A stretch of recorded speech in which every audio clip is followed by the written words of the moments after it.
money kita cetakin gitu, itu mah impian jangka panjang lah. Jadi setiap anggota nanti kita cetakin, tapi kalau sekarang masih digital, nyetak masing-masing ya. Nah ini ada nomor ininya, ada nomor KTA-nya di sini, ya ada di sini nomor KTA. Terus meningkatkan pemasaran produk, menambah daya tawar pelaku UMKM, sama mewujudkan kemandirian ekonomi. Karena kan koperasi ini dari zaman Bung Hatta atau sebelum zaman Bung Hatta kan ekonomi kerakyatan ya. Ekonomi kerakyatan itu kan adanya di koperasi. Nah koperasi dulu berdiri juga kan basisnya dari masjid. Jadi uang dari masjid dulunya itu seperti itu, sejarahnya lah gitu Pak. Nah jadi koperasi berdiri itu dari kita, untuk kita, oleh kita. Jadi tujuannya dibentuk koperasi ini untuk mensejahterakan anggota yang harus kita jaga. Jadi kebutuhan anggota itu apa? Nah kita manfaatkan koperasi yang ada. Nah kemudian manfaat dari koperasi ini,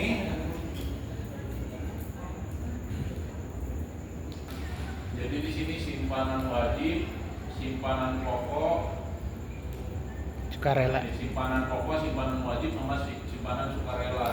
Total uang yang udah kita terima Ke atas. ini totalnya 8 juta. Totalnya semua ya, simpanan pokok, simpanan wajib, simpanan sukarela, adanya 8 juta rupiah.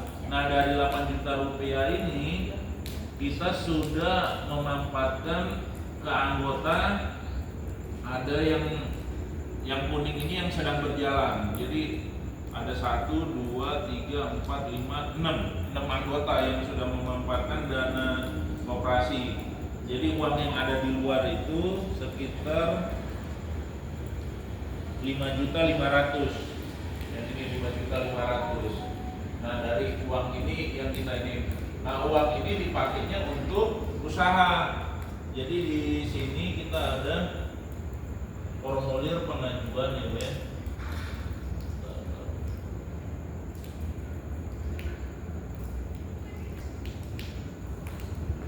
Jadi contohnya misalnya anggota kita dia usaha gorengan. Nah yang kita biaya itu beli tepung, beli minyak goreng, beli jagung atau segala macam lah itu. Nah di breakdownnya di sini, di breakdownnya. Nah kita kasih, ini kan nama anggota, terus nama tokonya apa, belinya di mana, ini di ini. Kemudian koperasi membeli barang tersebut ke toko yang dimaksud, ditransfer kan si anggota kita beli misalnya ke warung apa ini. Nah mau butuhnya apa saja di situ. Nah setelah dideklarkan di situ bahannya apa aja, total misalnya 1 juta. Nah berarti 1 juta nanti dibeli koperasi ke toko yang dimaksud, kemudian dijual ke anggota 1.030.000. Jadi kita profitnya itu 3% dari uang yang dibeli. Nah kemudian jadi koperasi menjual ke anggota 1.030.000, dikembalikan bisa bulan depan atau bisa dicicil 3 kali maksimal 3 bulan. Jadi setiap bulannya dikembalikan sekitar 343 ribuan seperti itu. Kalau pinjamannya 1 juta. Nah di sini ternyata tiba-tiba ada pesanan family gathering yang butuh modal 5 juta. Jadi dari 5 juta ini kan satu anggota kan cuma dikasih plafon 1 juta. Nah dia harus mencari anggota lain yang mau mendukung usahanya. Jadi kayak seperti tanggung renteng kayak gitu. Jadi misalnya ke saya, ke Pak Langit, atau ke Bu Ipa, sama ke Bu Runi 5. Nah nanti di bawah dikasih tulisan di sini penjamin. Nah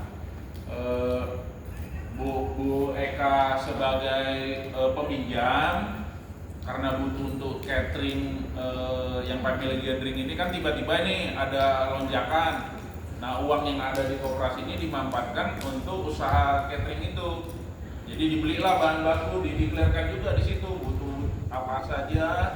Nah nanti koperasi udah ditandatangan semua ya dengan 5 orang, ada 5 juta nih. Nah dibayar ke toko yang dimaksud 5 juta. Setelah dibayar, nah ditambah koperasi menjual ke Bu Eka 5 juta tambah 3%, berarti sekitar 5.150.000. Nah 5.150.000 ini mau dikembalikan bulan depan apa mau dicicil 3 kali seperti itu, tapi penanggung jawabnya tetap Bu Eka. Kalau yang 4 orang itu penjamin. Nah kalau ibu bermasalah yang 4 orang ini harus bayar ya.